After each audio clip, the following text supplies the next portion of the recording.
Hi అండి. నేను మాగాయ పచ్చడి ఎలా పెట్టాలో మంచి రుచితో పర్ఫెక్ట్ కొలతలతో ఈ వీడియో ద్వారా చూపిస్తాను. మ్యాంగోస్ ఇలా కొంచెం సేపు వాటర్లో నానిన తర్వాత శుభ్రంగా మ్యాంగోస్ కడుక్కొని చక్కగా ఇలా మ్యాంగోస్ అన్ని నానిన తర్వాత ఎత్తి కడుక్కొని మళ్ళీ ఇంకొక గిన్నెలో తీసుకొని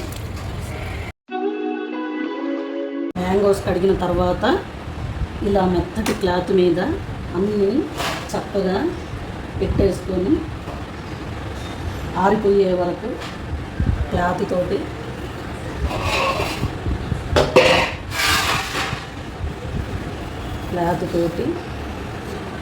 మ్యాంగోని బాగా తుడుచుకొని వాటర్ తడి ఏమీ లేకుండా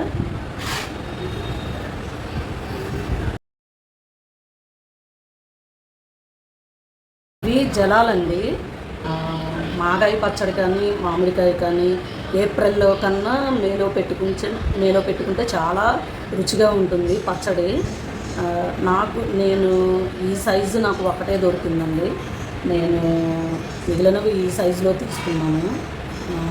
చాలా పుల్లగా ఉన్నదండి, చాలా బాగున్నాయి. కొంచెం తడి మొత్తం ఆరిన తర్వాత మ్యాంగోస్ని పీలర్ తోటి ఇలా చిక్కు తీసుకొని మొత్తము ఇలా అన్ని మామిడి పండ్లని చిక్కు తీసుకున్న తర్వాత 1 by 1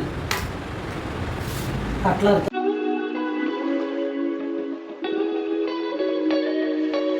దాన్ని ముక్కలుగా కట్ చేసిన తర్వాత మనము తూకము ఎన్ని కేజెస్ అనేది అందరికీ ఇంట్లో త్రాసు ఉండదు కాబట్టి నేను ఇది ఇక్కడ వరకు కేజీ డబ్బా దీనిలో ముక్కలు వేసుకొని ఇలా కొలుసుకుంటున్నాను.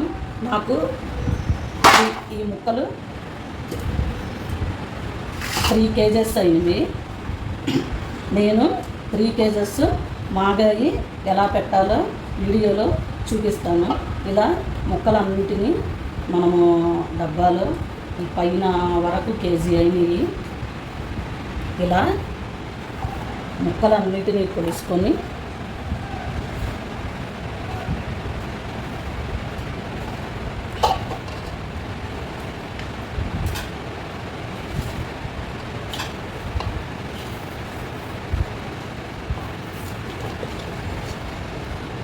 ఇప్పుడు బియ్యం ఉంటాయి కదండి, కేజీకి 8 గిద్దలు వస్తాయి కదా, అంటే 4 డబ్బాలు లెక్కన మనము ఒక దానిలో కొలుసుకొని ఆ కొలత తీసుకున్నా కూడా కేజీ వచ్చేస్తుంది. ఇవన్నీ 3 కేజెస్ అండి. కేజీలకి 2 డబ్బాల ఉప్పు పోతుందండి. అంటే ఉప్పు వచ్చేసి 4 గిద్దలు, ఇది 2 గిద్దల డబ్బా అండి. ఇలా ఉప్పు పోసేసుకొని మొత్తము కలిపేసుకోవాలి. చక్కగా మొత్తము ఇలాగా ముక్కలకి ఉప్పు కలిసేటట్టు కలుపుకోవాలండి. ఉప్పులో ఈరోజు రేపు ఊరబెట్టేసి 3వ రోజు ఇలా రసంగా వస్తుంది. దీన్ని ముక్కలన్నిటినీ ఇలా పిండుకొని మొత్తము ఈ రసమంతా పోయే వరకు ముక్కల్ని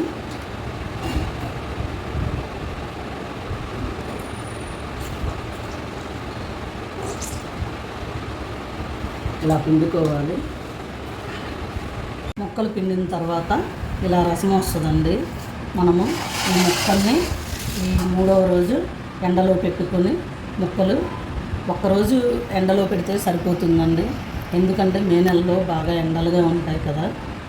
మెంతులు ఇలా వేయించుకోవాలండి. కొంచెం వేగితేనే మెంతిపిండి బాగుంటుంది.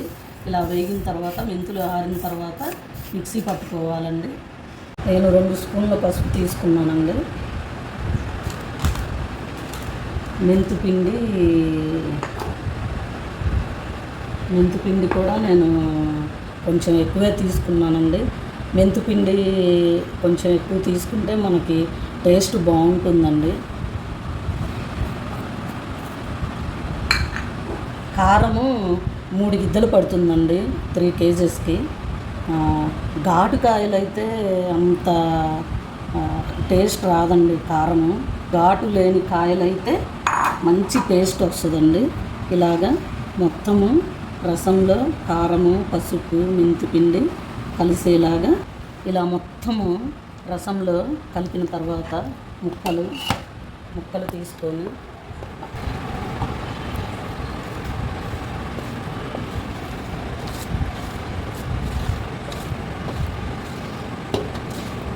కొంచెం మీడియంగా ఘాటుగా ఉండే కాయలు తీసుకుంటే మనకి పచ్చడి అనేది మంచి రుచిగా చక్కగా బాగుంటుంది, మంచి టేస్ట్ వస్తుంది. 3 కేజెస్కి 1/2 కేజీ ఆయిల్ పడుతుందండి. నేనైతే శనగ నూనె తీసుకున్నాను. ఇవిగోండి, ఇవి నేను ఆవాలు తీసుకున్నాను. ఇంగువ కూడా కొంచెం మరింత వేస్తే మంచి మాగాయికి మంచి టేస్ట్ వస్తుందండి. తాలింపు అంతా చక్కగా ఇలా కలిసే వరకు కలుపుకోవాలండి. ఇంగువ కూడా కొంచెం ఎక్కువ వేసాను కదండి, మెంతిపిండి ఎక్కువ వేసాను కదా, చక్కగా గుమగుమలాడే మంచి వాసనతో రుచికరంగా మాగాయి పచ్చడి రెడీ అయిపోయింది.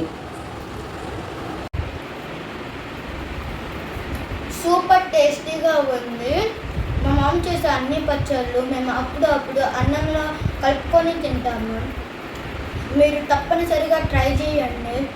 Like, share, comment, subscribe friends.